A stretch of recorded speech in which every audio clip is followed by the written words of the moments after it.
organizado y sobre todo que además me hicieron el favor de pasar mis diapositivas al formato de ustedes. Así es que encantado.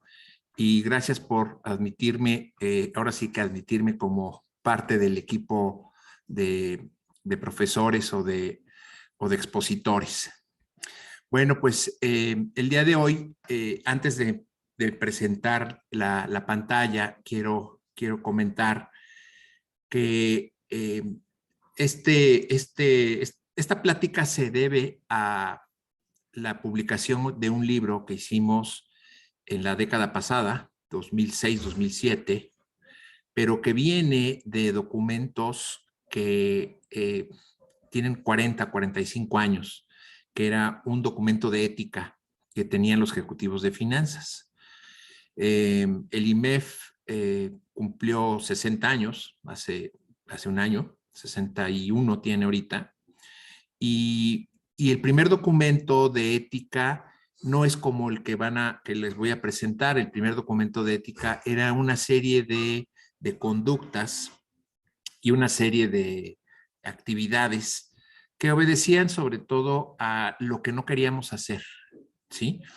Y todo este tema de la ética ha ido evolucionando, ha ido cambiando y se ha ido presentando de otras maneras. Voy a empezar con mi presentación. Voy a compartir mi pantalla y solamente le quiero pedir a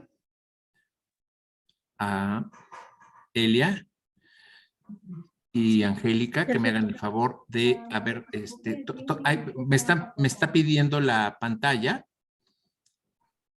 Nada más quiero saber si está jalando. ¿Sí está jalando la pantalla? Perfecto. Sí, la vemos perfecto. Perfecto. Muy bien. Me está pidiendo la pantalla que yo dé admisión a las personas, pero creo que las están haciendo ustedes, ¿verdad? Sí. Bueno. Perfecto. Ok, ya para no mortificarme con la admisión al panel. ¿Ok? Sí, no se preocupe, maestro. Ya estamos, perfecto. Bueno, pues, ¿de qué se trata la plática del día de hoy? Bueno, pues la plática tiene que ver con el documento que se llama Principios de Ética y que hicimos en el 2006 y que tiene estos temas. Hablamos del Ejecutivo de Finanzas, que ahorita vamos a ver que una de las cosas que platicamos en este libro es que mucha gente tenía idea de cuáles eran las actividades de los ejecutivos de finanzas limitadas a los temas financieros y contables. Y así delimitaban al ejecutivo de finanzas. Cuando resulta que todos los que son empresarios, aunque ni siquiera tengan carrera, por supuesto que son ejecutivos de finanzas porque están ejecutando decisiones financieras. Y ahorita vamos a platicar de algunas de las cosas que ustedes van a ver sobre todas las actividades y sobre todo las responsabilidades del ejecutivo de finanzas. Luego, ¿qué fue lo que hicimos para poder hacer este libro? Lo primero que hicimos fue ver qué había en el mundo de los documentos de ética. Había manuales de conducta. Me tocó en 1987 precisamente en el AMIB, Asociación Mexicana de Intermediarios Bursátiles, que se llamaba Asociación Mexicana de Casas de Bolsa, acreditarme como titular de la casa de bolsa, y en aquella época tuvimos que acreditar 4 exámenes. Uno de ellos era ética, y en ese momento el tema de ética era una serie de preguntas y reactivos sobre las conductas, pero no se hablaba realmente del concepto de ética. Y entonces lo que hicimos fue revisar qué había en el mundo y empezar a revisar que lo que realmente se tenía que hacer era primero hablar de los conceptos de ética y después hablar de los conceptos de conducta, separarlos. Y entonces empezamos a revisar normativas. Ahí dicen el 2, normativas evaluadas, y ligamos todas las normativas que encontramos. Encontramos alrededor de 20 normativas distintas, las más importantes del mundo aparecen aquí. y fueron evaluadas y sacamos una supermatriz en donde vimos qué temas tocaban estas normativas evaluadas. Y encontramos temas de muchos tipos. Encontramos temas incluso hasta, por ejemplo, de protección a la biodiversidad, por ejemplo, que hoy en día sabemos que está separada y sabemos que es todo un tema, la biodiversidad, del tema ambiental, por ejemplo. Bueno, ¿qué fue lo que pensamos nosotros que nos iba a pasar? Resulta que todos los que estamos metidos, o por lo menos los que estábamos metidos en el comité de ética, que me tocó presidir, por cierto, en el 2013, en el 2007, pues encontramos que el perfil no había nadie de filosofía. Y la ética es un tema filosófico. Y entonces o sea, ¿cómo definimos para contadores o ingenieros o financieros, cómo definimos la ética? Entonces tuvimos que platicar con una filósofa que nos ayudó y nos dijo, a ver, ustedes no pueden poner conceptos que no son. Y lo primero que tenemos que diferenciar es ética y moral. Y tenemos que diferenciar lo que es justo, lo que no es justo, lo que es equitativo, lo que es justicia. Y ese tipo de cosas las tienen que aprender y empezar a leer los usuarios, porque realmente los usuarios de este documento van a ser financieros, van a ser contadores, van a ser licenciados en administración y gente que no está acostumbrado a conocer estos conceptos. Entonces, hicimos una pequeña diferenciación para después dijimos, bueno, ya tenemos las normativas, ya sabemos por dónde va, qué es lo que contiene, qué es la ética, y entonces empezamos a ver la diferencia entre principios y conductas. Alguien diría, es lo mismo. No, no es lo mismo. Las conductas es lo que ya aterrizamos a las actividades. Normalmente, los que ya tengo entendido que algunos de ustedes podrán ser estudiantes, otros son recién egresados, profesionistas, otros ya tienen varios años trabajando como financieros o como contadores. Hay de todo en este foro, según tengo entendido, pero estarán todos de acuerdo que cuando llegamos a una empresa nos dicen, pues estas son las reglas del juego. Y cuando nos dicen las reglas del juego, a veces nos hablan de el pensamiento estratégico. Pensamiento estratégico, casi siempre hablamos de tres elementos: la misión, la visión y los valores. Me ha tocado dar consultoría en algunas empresas en donde lo que me ha tocado hacer precisamente es que dicen, es que son nuestros 20 valores y realmente no le hacen caso a los valores. Y es preferible tener uno o dos valores, pero que realmente se sigan, y no tener 20 que no se sigan. En el tema de conductas, lo que tenemos que hacer es que la gente sepa lo que no puede hacer y lo que puede hacer.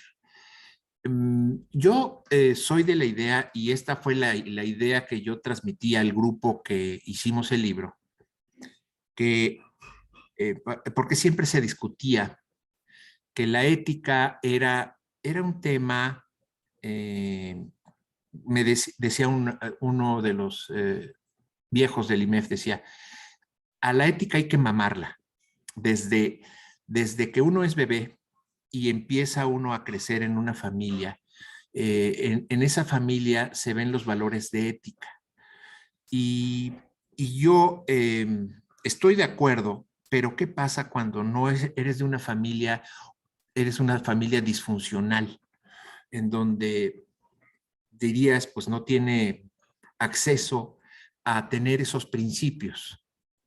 Cualquier tipo de familia disfuncional, en cualquier ámbito de la palabra disfuncional, nos puede llevar a no tener esa oportunidad, digamos, de lo que decía mi amigo, de mamar la ética y de recibirla desde el seno materno y desde la familia y desde niño y después de joven y después en formación y después cuando eres estudiante, cuando no tienes todos esos beneficios, esos privilegios que en el caso mío me dio la vida, afortunadamente, pero no todo mundo la tiene. hay que poner las cosas en blanco y negro.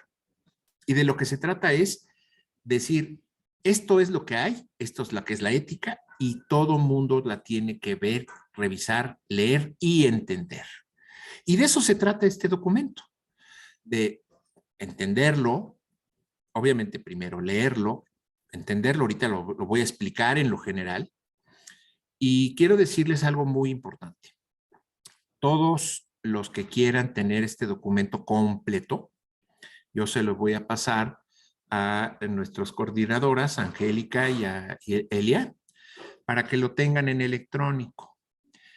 También se podría pedir en pasta dura, empastado y a través del IMEF. Creo que ahorita se acabó la edición y se va a volver a publicar, pero lo pueden, se los voy a pasar para que lo tengan. ¿Por qué? ¿Por qué los paso? Porque lo que queremos precisamente es promover la ética y que todo mundo la conozca y que todo mundo siga los principios. Y entonces esta sería la cuarta parte donde vamos a hablar de los principios y conductas. Entonces me voy a ir, ahora sí ya entro en materia.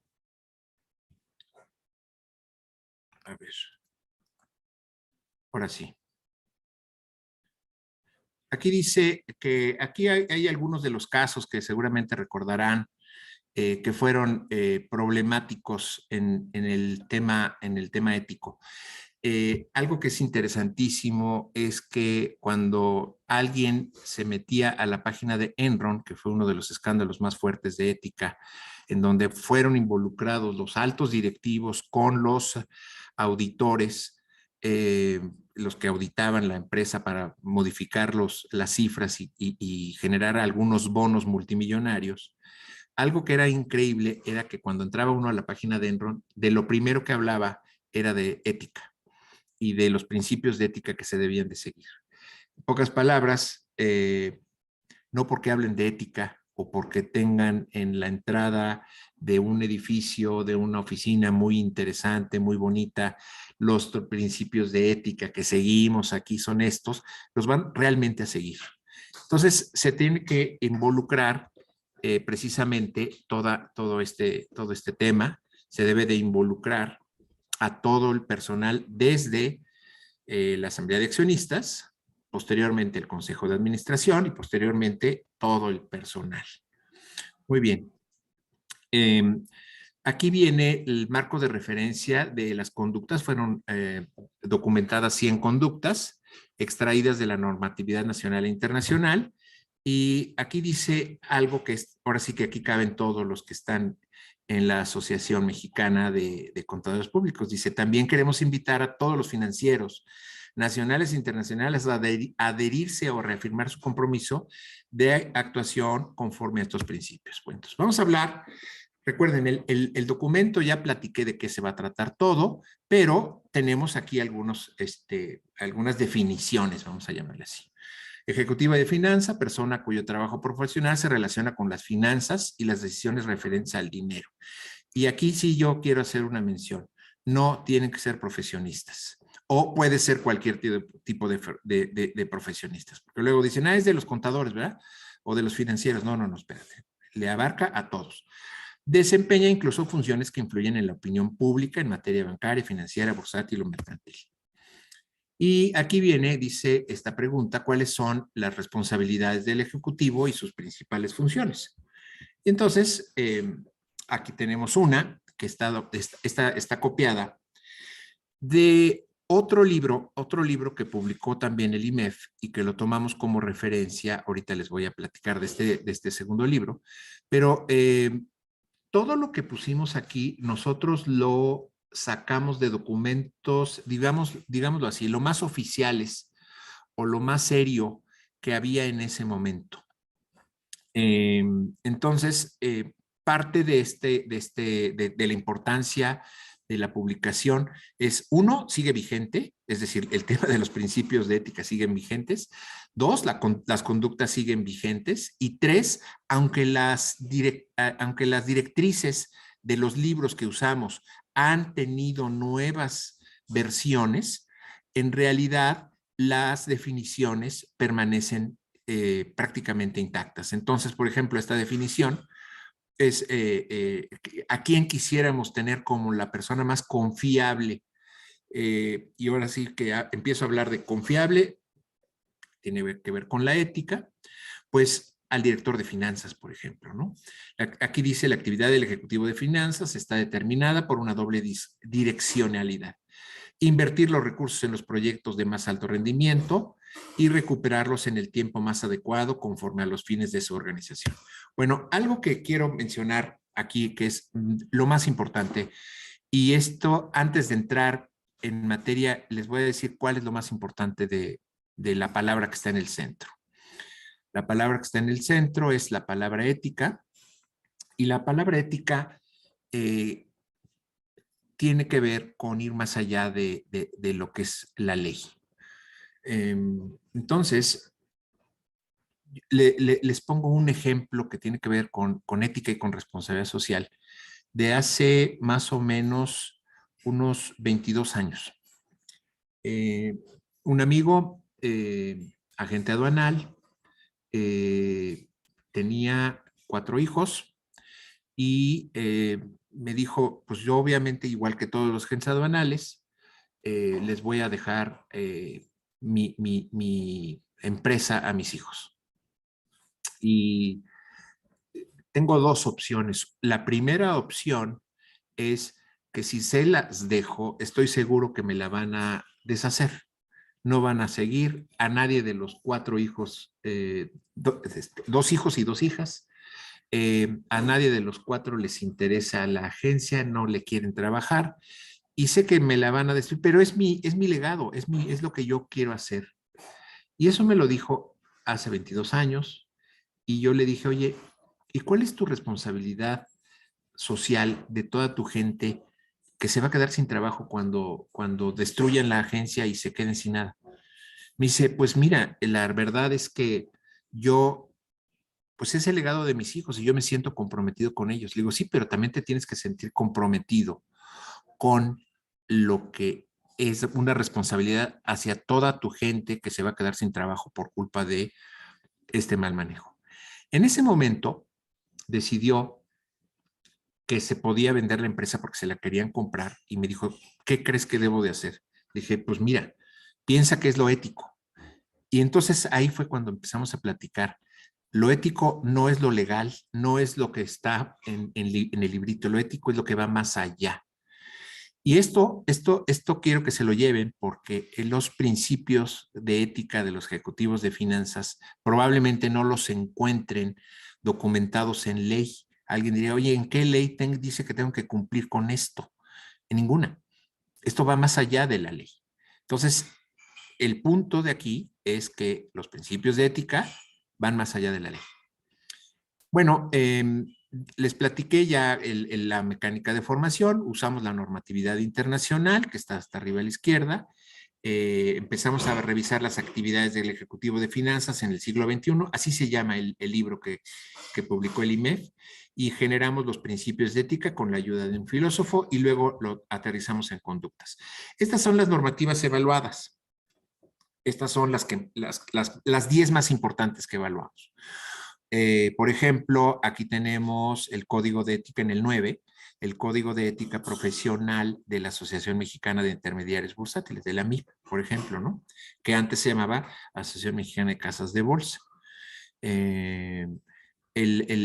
Por ejemplo, el muy importante tratado Sarbanes-Oxley, que mucha gente lo conoció, este tratado, cuando vinieron aquellos escándalos que tenían que ver con empresas que cotizaban en bolsa y decían, oye, ¿y esto de qué se trata? Ah, mira, son regulaciones que han marcado en Estados Unidos a través de 2 senadores, el señor Sarbanes, el señor Oxley, y han marcado obligatoriedad en cierta información de empresas que cotizan en bolsa. ¿Sí? Aquí, por ejemplo, tenemos los principios de la OCDE, que son la Organización para la Cooperación, y los principios de Core Roundtable, el código ético del instituto, por ejemplo, y bueno, ahí aparecen todos. Si alguien tiene alguna duda, al ratito la platicamos. Pero son los códigos más importantes que evaluamos para poder hacer este trabajo. Luego, ¿se acuerdan del otro círculo? Bueno, esto va a tener que ver con mucho de lo que ustedes venden cuando venden sus servicios financieros. Decían, el contador es el que lleva la contabilidad, ¿no? Sí, sí, lleva la contabilidad. Y también la tesorería y a veces la contraloría. Sí, sí, es cierto, es cierto todo eso. Pero resulta que a través del tiempo, incluso platicando con uno de los directivos de la carrera de Contaduría Pública de la Ibero, donde yo he dado muchos años clase, me decía, fíjate que el problema es, el verdadero problema de cambiarle el nombre a la carrera, y lo empezó a hacer el TEC de Monterrey, y después licenciados en contaduría, y después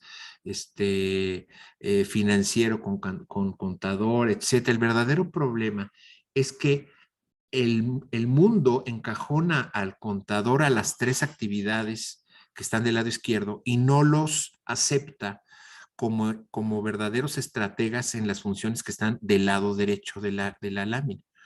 O sea que te dicen contador o financiero para las tres actividades. Y por eso dice funciones del ejecutivo antes. Y luego dice funciones del ejecutivo de finanzas en la actualidad. Recuerden, en la actualidad, año 2007, cuando se publicó el libro, según el libro, que también se publicó el mismo año, El reto de la función financiera en el siglo XXI.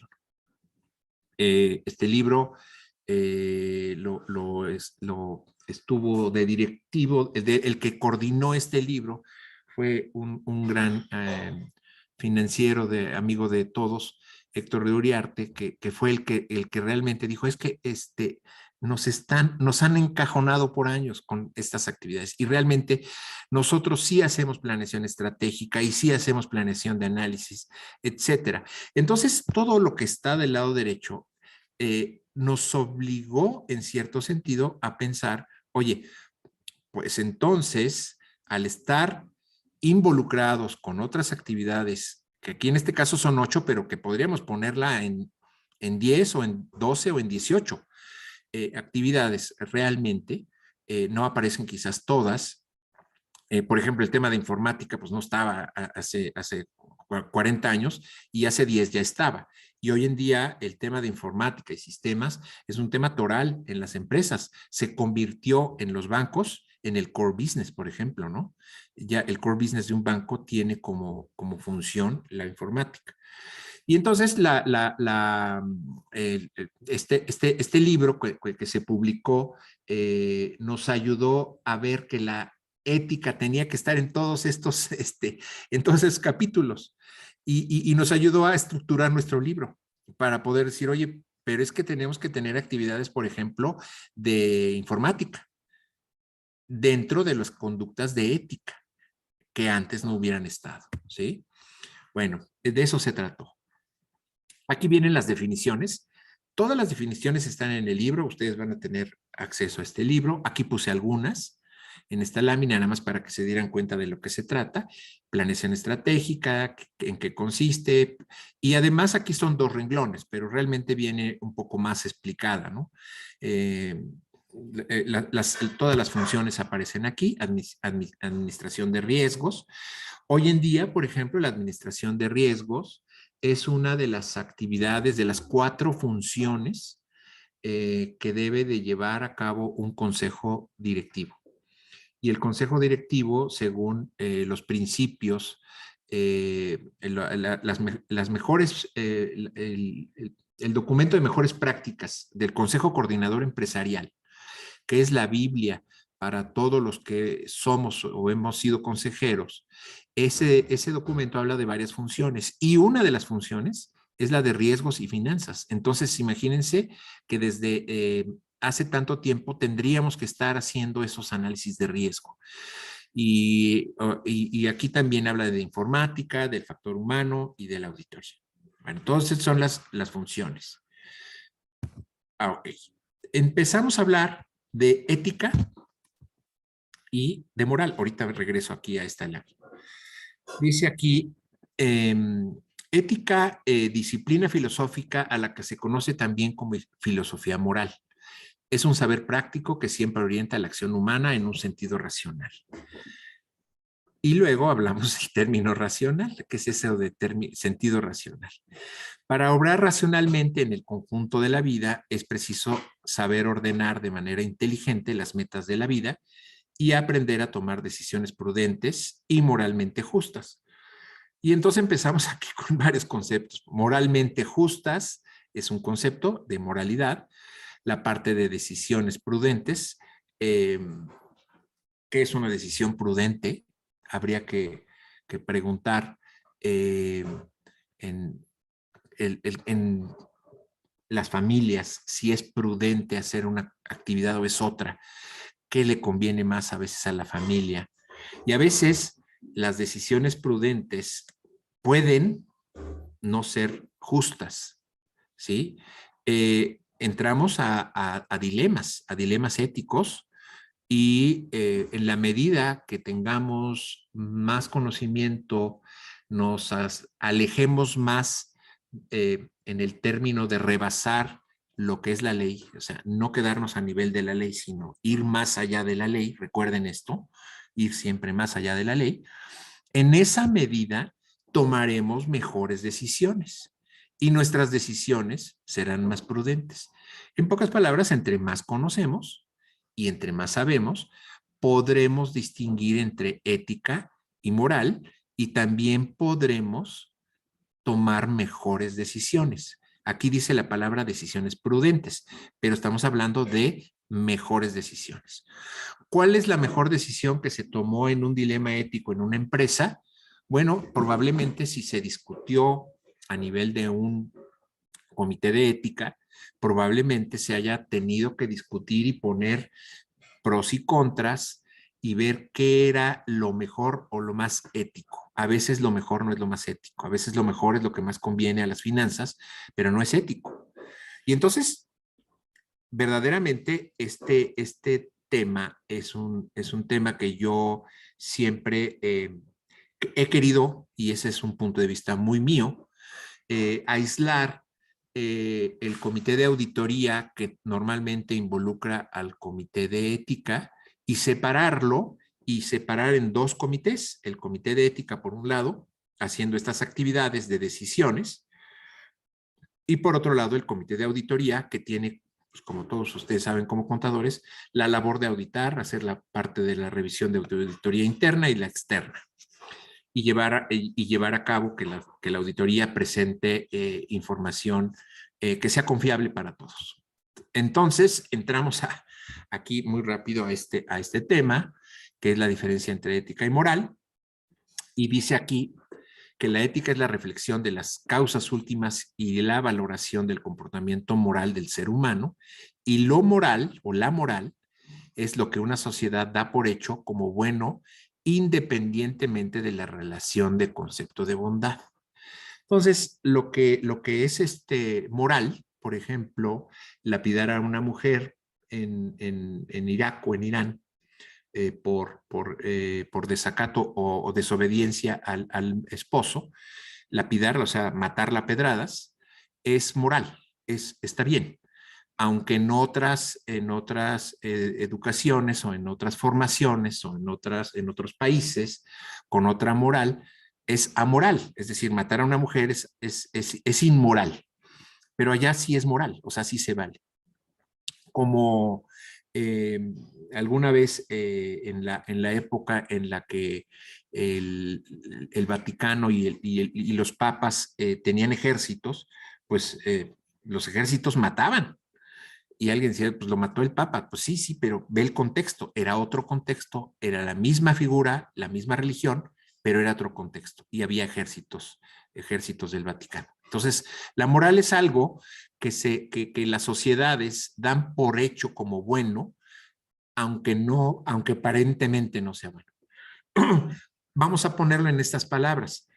La ética es universal a través de todo el tiempo y la moral es adaptativa al progreso, a las situaciones, etcétera. Lo que hoy en día, lo que en algún momento dado fue meterte a nivel cibernético a conocer, hoy en día puede ser un tema amoral, pero después es un tema de poca ética y después se convierte incluso en un delito cibernético. Y todo esto, estamos hablando de lo mismo, es la misma actividad, pero va cambiando. Y lo que antes no estaba penado, decías, oye, es que es inmoral o es poco ético, lo que quieras, sí, sí, pero nadie me lo prohíbe. Y llega un momento en que se prohíbe y se vuelve un delito y entonces dices, ah, ahora sí ya lo voy a dejar de hacer. Cuando nosotros teníamos que haberlo dejado de hacer o buscar que no se hiciera desde antes, ¿no? Dice aquí, ¿qué son los valores? Los valores son todo aquello que lleva al hombre a crecer en su dignidad y en su persona, y todo valor se apoya en un bien. Entonces tenemos aquí principios. Acuérdense que nuestro documento que ustedes van a recibir, se llama Principios de Ética. Y entonces los principios son los fundamentos universales de la acción humana que orienta su conducta. Entonces, por un lado, yo voy a escribir principios que generalmente son bastante universales. He platicado con filósofos, incluso nuestra filósofa Adina Forte, a quien menciono porque ella fue la que nos ayudó. Ella sí es maestra de filosofía de la Ibero. Adina nos decía, cuando tú hablas de principios y fundamentos universales, se entiende que es a través de de toda la humanidad o todo el tiempo, toda la educación y todos los tiempos y todos los países. Y en realidad tampoco, o sea, es casi universal. Pero no puedo poner en el libro fundamentos casi universales de la acción humana. Entonces, mejor lo dejamos como fundamentos universales y ahí queda para que todo el mundo lo entienda. De ahí vienen los valores. Los valores, recuerden que es lo que ustedes encuentran en las empresas cuando van y dicen misión, visión y valores. Y dicen, ¿cuál es nuestro valor? Pues la honestidad, o nuestro valor más importante es el entregar a tiempo al cliente. Son principios personales de conducta que cada persona asume como perfectibles de su propio ser. En el caso de las empresas, la única palabra que cambia es que cada empresa asume como perfectibles de su propio ser. Y luego vienen otras cosas que se llaman virtudes, que son valores personales que determinan la conducta de cada ser humano como hábitos moralmente positivos. Bueno, nos vamos a ir ahora sí ya al corazón en una lámina, que es el corazón de todo este documento, y vamos a platicar de cómo se está estructurando para que le entiendan cuando lo vean, cuando tengan el documento en la mano. Entonces dice aquí, ¿qué es lo que busca las empresas? ¿Por qué nos conviene? ¿Por qué nos conviene a los financieros ser confiables? Pues es la misma pregunta que harían todos los financieros que cotizan en bolsa. Es decir, ¿por qué le conviene a las empresas que cotizan en bolsa ser confiables? Pues porque te van a dar su dinero. O sea, para el saque, ¿no? Para empezar, te van a dar su dinero. Y si te van a dar su dinero, pues yo creo que lo mínimo es que esperan que tú no los defraudes. Entonces, ¿qué se espera? Que seas competente. Eso sí, me parece que es muy importante. Y que tengas un comportamiento ético. Y dice aquí, solo son personas confiables aquellas que tienen dominio de su trabajo y se comportan éticamente. O sea, las dos cosas. Tienes que tener un conocimiento y ser confiable. Ahora, aquí viene, ahora sí, este tema. Fíjense cómo hicimos los principios. Nosotros dividimos los 10 principios en 3. Los principios hacia mí, dice consigo mismo, o sea, hacia mi persona, los que yo tengo que tener, los que tengo que tener hacia la empresa y los que tengo que tener hacia afuera de la empresa. Por ejemplo, hacia mis clientes o proveedores o cualquiera de mis partes interesadas. Aquí dice con terceros, hoy en día le llamamos stakeholders. Bueno, desde entonces se llamaban stakeholders, pero aquí le pusimos con terceros. Y aquí vienen, cuáles son cada uno de estos 3. Los primeros tienen que ver con la formación del ejecutivo. Los segundos, la empresa, con la filosofía y estrategia de la empresa, recuerden, con la forma de pensar y lo que pensó el dueño original, el fundador, la organización cuando se fusionó y se generó un holding nuevo y dijo, ahora esta es la estrategia y esta es la forma de pensar.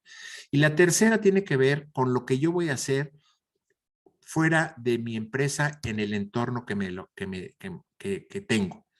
Y ahora sí, aquí aparecen los primeros. Los que tienen que ver conmigo son honradez, imparcialidad, profesionalismo y buena fe.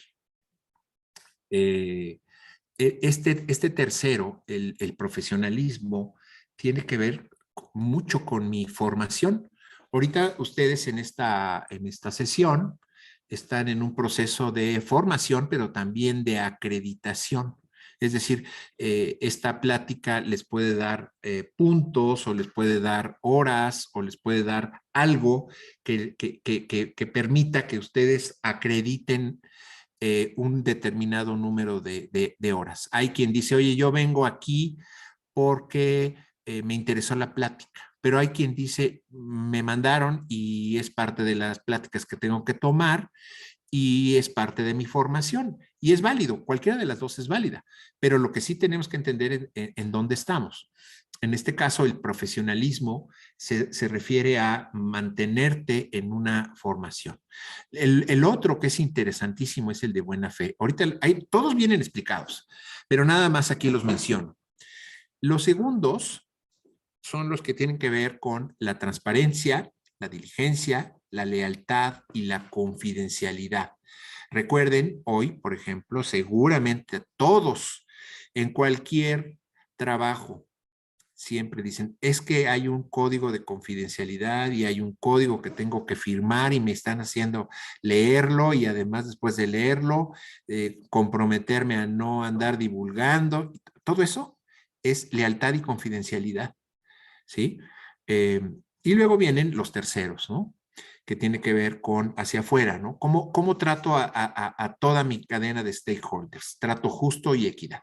Y aquí terminamos prácticamente la que es la explicación de lo que son los principios y obviamente viene el documento trae toda la explicación de cada uno de los principios. Aquí, por ejemplo, dice honradez, imparcialidad, profesionalismo y buena fe. No me voy a meter muy a fondo, nada más voy a leer, por ejemplo, el de profesionalismo, que es el que hablamos. Dice aquí, el ejecutivo de finanzas ha de ser competente, o sea que tienes que ser competente. Esto dice ha de ser, es como en las normas internacionales, el debe y el debería. Aquí no es un debería, es un debe, es mandatorio. Se redactó ha de ser competente, pero a mí me hubiera gustado que se hubiera redactado debe ser competente, porque es mandatorio, responsable y competitivo, por lo que se mantendrá actualizado, buscará la excelencia y estará dispuesto a compartir sus conocimientos con los demás, apegado siempre a un proceder ético que favorezca su perfeccionamiento personal y el de sus colegas.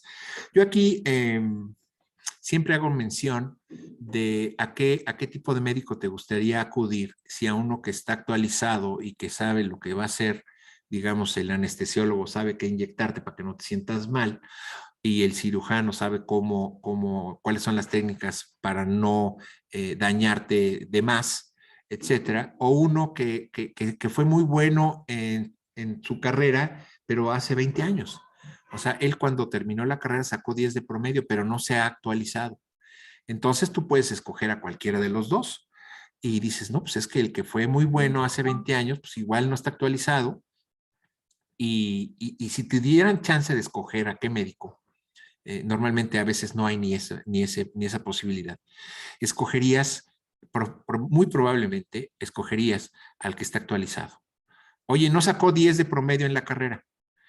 No fue el mejor estudiante, no, pero no importa, es un profesional, o sea, es un cuate que está dedicado y se está comportando de una manera ética en su propia profesión hacia sí mismo, hacia su profesionalismo. Voy a mencionar, bueno, aquí están los otros, los tres, aquí vienen palabras fundamentales. En imparcialidad y dice ejercerá sus funciones de manera objetiva. Creo que hoy en día, uno de los grandes beneficios de los procedimientos y de los procesos y de toda esta esquema que nos han llevado los sistemas de gestión es volvernos objetivos. En la medida que nosotros tenemos perfectamente definidos nuestros procesos, nuestros procedimientos, nuestros diagramas de flujo, nuestras instrucciones, en esa medida hay menos problemas en las empresas y nos volvemos objetivos. Entonces, tenemos ayudas. La imparcialidad, puedes ayudarte de otros elementos para para hacer un cuate. Oye, es que este cuate es súper imparcial. Sí, porque realmente tiene muy bien hechos los procedimientos y tienen muy claros lo que cada quien tiene que hacer. Bueno, aquí vienen estos últimos. No, perdón, esta es la parte hacia la empresa, no son los segundos. Son los principios de ética hacia mi empresa. Entonces, ¿qué me pide hacia mi empresa? Bueno, me pide transparencia, diligencia, lealtad y confidencialidad. Me voy a meter a leer el segundo, que sería el sexto de la lista, que es diligencia. Y lo que se espera es algo que dice aquí, está subrayado, para mantener un servicio de calidad. O sea, ¿qué se espera cuando yo contrato a un contratista de cualquier tipo, sea para un servicio o sea para un producto? Pues que todo el producto y el servicio tengan la calidad y no tenga que andarle reclamando. A nivel de profesión, parece mentira, pero la calidad en cuanto a lo que se espera y lo que realmente te dan es increíble. Yo me acuerdo que hace unos 20 años, más o menos, cuando empezaba yo a platicar con lo de la ISO 9000, empezábamos a meternos a la ISO 9000, no más de 20, como 25 años, me decía mi hija, oye, ¿y entonces qué les enseñas a las empresas, tú que metes sistemas de calidad? Si es lo que tienen que hacer. Le digo, justamente, es lo que tienen que hacer, pero a veces no lo hacen. Y entonces, eso se llama mantener un servicio de calidad. Y las organizaciones esperan que sí lo hagas, pero a veces las organizaciones no lo hacen. Y entonces, este es un tema, ese es un tema de diligencia, de ser diligente para poder dar ese servicio que estamos esperando. Y aquí viene la última serie, que son hacia afuera, hacia nuestros stakeholders. ¿Qué esperamos en este tema? Bueno, esperamos equidad, esperamos que no me discriminen. Aquí hoy en día ya hay varios esquemas de manejo de equidad, no nada más hacia mi personal, sino también tengo que pensar en equidad hacia afuera también.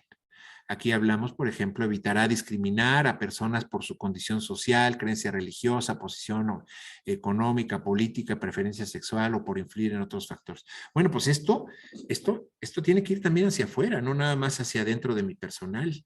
Y dice, sí, soy muy equitativo, pero con los proveedores, donde me salga alguien que no sea, que esté en contra de los prejuicios que yo tengo, pues me voy en contra de él. Esta lámina nada más es para platicar que cada uno de los principios tiene el promedio de 10 conductas y que se sacaron las conductas de estos números romanos que son la lista de las normativas. Recuerden que les enseñé que si la Current Table, que si el OCDE, que si mejores prácticas, etcétera. Todo esto se sacó de este lado y aquí está la lista. Entonces viene una serie de conductas. No las voy a leer, por supuesto, porque no tenemos tiempo, ya estamos en el tiempo de la sesión de preguntas y respuestas casi, pero aquí les platico que las conductas es cómo aterrizo el tema de honradez. O sea, quiero hablar de honradez. Y entonces, por ejemplo, el 1.4 dice no tolerar ni participar en sobornos, blanqueo de dinero o cualquier otra corruptela. Y el 5 dice detectar y combatir operaciones realizadas con recursos de procedencia ilícita. Y luego aquí viene otra, no comprometerse en actividades que dañen la reputación. A veces dices, oye, es que no fue mi reputación, pero sí, pero te llevaste la reputación de la empresa y eso no se vale. Entonces aquí vienen una serie de conductas. Aquí puse nada más para esta presentación, para que conozcan que aquí viene esta serie de principios, ¿no? Aquí, por ejemplo, viene una lista de definiciones de acciones no deseables, por ejemplo, el delito fiscal, la operación inusual, conflicto de intereses, simulación, cohecho, pero teníamos que definirlas también en el documento, entonces ahí se permitió. Y vamos a la lámina de conclusiones. Y esta sí me gustaría leerla toda, porque vamos a irla platicando muy rápido antes de entrar a la sesión de preguntas. Dice, la ética nos permite convivir en armonía, nos da confianza y competitividad, que es parte de lo que platicamos. Debemos traducir los principios de ética para el ejecutivo de finanzas en buenos hábitos que ayuden a formar la cultura de las organizaciones. Alguien dice, oye, es que yo entré a una empresa donde todo mundo es un tranza. Ah, bueno, empezando por el patrón. Pues esto, si no empieza desde arriba, no hay manera de generar buenos hábitos. Por el contrario, si trabajas en una empresa en donde hay buenos hábitos, seguramente vas a mantener buenos hábitos toda tu vida como profesionista. La tercera dice, las conductas nos pueden servir de guía para entender qué es correctamente para cada situación y para competir respetando las reglas. En pocas palabras, este documento se hizo para que las conductas se vean y digan, ya le entendí. Y aquí puse, como dijo Sergio Ruiz de Oyoki, presidente nacional del IMEF en el año 2007, espero que cuando nuestros hijos hablen de ética, piensen en nosotros. Sergio murió el año pasado y fue precisamente el presidente, y lo puse aquí yo porque siempre a él le tocó, siendo presidente del IMEF, ayudarme a empujar, yo como parte del Comité de Ética y él como presidente nacional, a empujar que se publicara este libro. Pues con esto, just in time, me pidieron que al 10 para las 7, al 10 para las 11, terminara y voy a dejar de compartir para compartir la pantalla con ustedes y con todo gusto contestar si hay alguna duda, alguna pregunta. Y si quieren abrir sus micrófonos y sus cámaras también si quieren. Angélica, no sé si me puedes ayudar nada más para ver si hay alguna pregunta o en el chat. Sí, claro, maestro. Contadores, ¿alguien tiene alguna pregunta?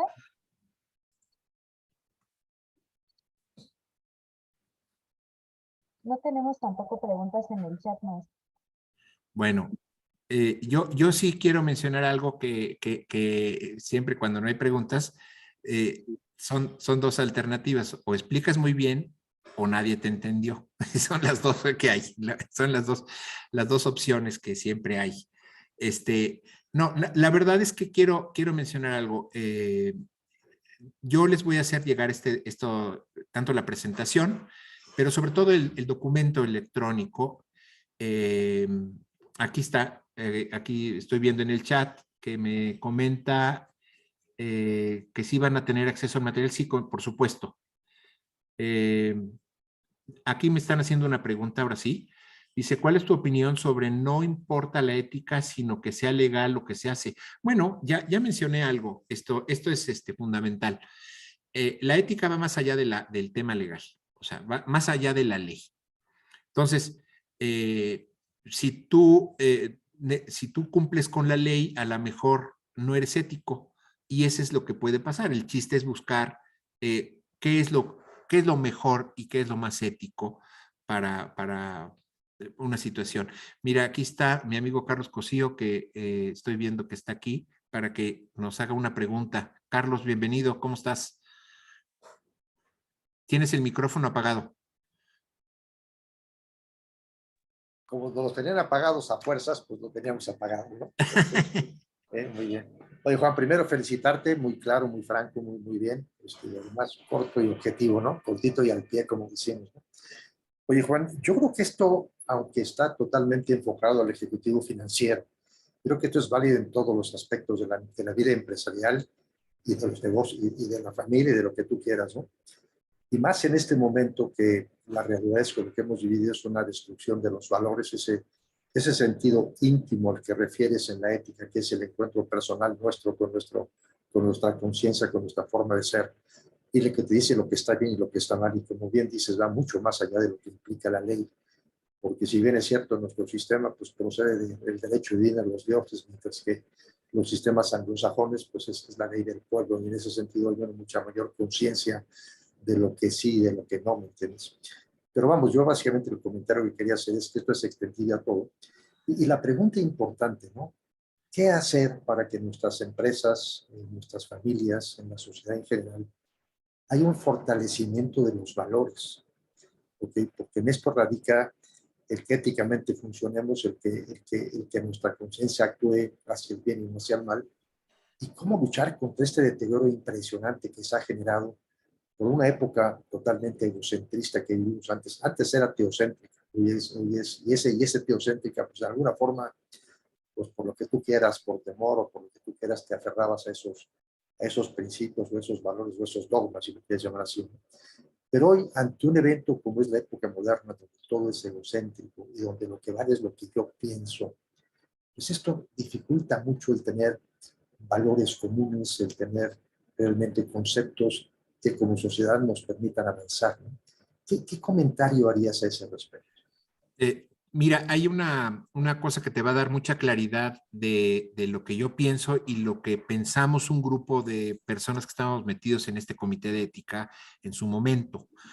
Y la pregunta que nos hacíamos era, ¿cómo le hacemos para que todos los ejecutivos de finanzas, por lo menos del IMEF, porque este libro salió del IMEF originalmente y va para todos los que son ejecutivos de cualquier empresa y de cualquier nivel, pero ¿cómo le hacemos para que los ejecutivos de finanzas sean éticos? Y entonces dijimos, bueno, como no podemos saber que son éticos, ni que van a ser éticos, ni que siempre, lo único que podemos hacer es que lean este documento y que lo entiendan. Entonces lo que promovimos fue una especie de test del conocimiento. O sea, yo te digo de qué se trata y tú me dices si lo entendiste y lo conoces. Por lo menos estamos incidiendo en la primera parte. Te doy a conocer todo esto y ya después, pues ojalá y puedas cumplirlo. Pero pasa algo. Si no hicimos la primera parte, no faltará alguien que diga, yo no actué porque no sabía. A ver, espérame tantito. Está muy difícil que me digas eso, pero dándole el beneficio de la duda, ok, no actuaste mal porque no lo sabías. Entonces, para evitar eso, lo que sí podemos hacer en las empresas y lo que sí podemos es hacer del conocimiento un curso de los principios, los valores y las conductas esperadas de ética que se convierten en conductas finalmente. Son principios que se convierten en conductas y de lo que espera la organización. Y con eso creo que yo sería lo que yo haría en cualquier organización. Primero dar a conocer todo esto. Es una aportación inicial que buscamos que cree conciencia, ¿no? Pero yo creo que tenemos que ir más allá que esto. Claro, sí. Sí, pero vamos, me parece muy bien y vamos, ¿no? Ya dejo a Julio Obregón, Sí. que también tiene levantada la mano, que te quiere preguntar. Julio tiene la mano levantada, creo.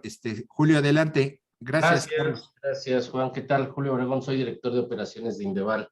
Oye, la verdad es que muy buena ponencia. No es que no haya, yo creo, preguntas, por lo menos para mí, que soy medio piedra, me pareció muy claro y te lo agradezco de verdad. A mí lo que me gustaría, y que hay veces que me sucede a mí en lo particular, Juan, es si me pudieras dar un poco más de material para adentrarme más en el tema, porque yo creo que mencionas muy bien ahí, pero luego esas links nos cuesta mucho trabajo conseguirlas cuando no estamos inmersos en el medio. Entonces, pero de verdad, antes que nada, muchas gracias y ojalá nos la puedas compartir, Juan.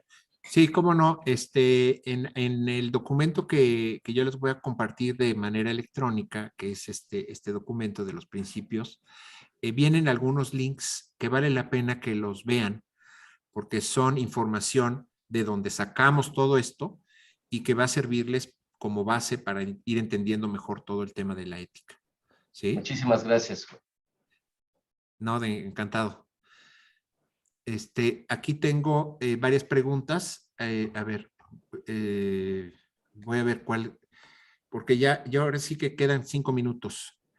Esta ya la contesté.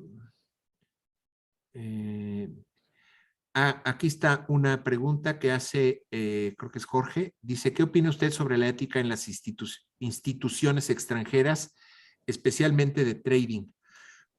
Mira, aquí sí, en este caso de las empresas, de el trading, que son operaciones, por ejemplo, de arbitraje, que están legalmente autorizadas, pero que probablemente no sea ético, entramos en dilemas de negocios y de giros que normalmente cuesta mucho trabajo definir como éticos. Yo diría, creo que es poco ético, aunque sea legal. Hay algunos conceptos que yo fui criticado en su momento y fuimos criticados todo el gremio bursátil. Te estoy hablando en la época en la que yo estuve en el gremio bursátil. Yo entré en los 80s y estuve en los 80s y los 90s en el gremio bursátil. Y parte de la crítica que se hacía era que había gente que perdía su patrimonio y muchas cosas. Y siempre decíamos, oye, esto es para excedentes y el que no lo entienda, mejor que no entre. Entonces, tienes que poner ciertas bases antes de poder criticar si la ganancia bursátil es ética o no es ética. Hay que poner ciertas cosas. Entonces, yo soy de la idea de que cuando me hacen preguntas como esta, ¿qué opinas especialmente del trading? Puede ser ético si se maneja correctamente y si se maneja la información, o puede ser muy poco ético si no manejas toda la información y te friegas al de al lado. Eso sería parte de mi contestación. Y aquí tengo otra pregunta. Dice,